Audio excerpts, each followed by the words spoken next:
సందర్భంగా ప్రారంభమైన కీసరగుట్ట బ్రహ్మోత్సవాల బందోబస్తు ఏర్పాట్లను రాచకొండ కమిషనర్ సుధీర్ బాబు ఐపీఎస్ పర్యవేక్షించారు.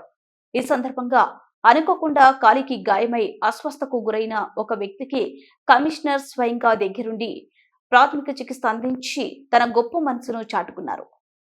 తక్షణమే మెరుగైన వైద్యం కోసం అంబులెన్స్ లో ఆసుపత్రికి తరలించారు. ఈ సందర్భంగా కమిషనర్ మాట్లాడుతూ బ్రహ్మోత్సవాలు ఘనంగా ప్రశాంతమైన వాతావరణంలో జరిగేలా అన్ని చర్యలు తీసుకుంటున్నామని తెలియజేశారు. ఉత్సవాల ప్రారంభానికి 15 రోజుల ముందుగానే తాము భద్రతా ఏర్పాట్లు మొదలు పెట్టామని, అన్ని స్థాయిల సిబ్బందికి తగు విధంగా సూచనలు అందించామని, పలుమార్లు సమావేశాలు నిర్వహించామని సిపి పేర్కొన్నారు. రాచకొండ నుండి మాత్రమే కాక హైదరాబాద్ మరియు సైబరాబాద్ కమిషనరేట్ల నుండి కూడా సివిల్ మరియు ట్రాఫిక్ విభాగాల అధికారులు మరియు సిబ్బంది బ్రహ్మోత్సవాల బందోబస్తు విధిలో పాల్గొంటున్నారని, మొత్తం 2500 మంది అధికారులు మరియు సిబ్బందిని బందోబస్తు విధిలో నియమించామని తెలియజేశారు.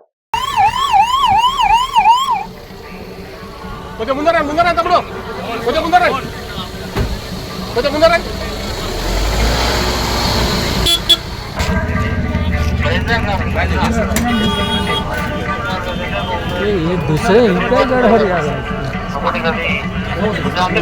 कंट्रोल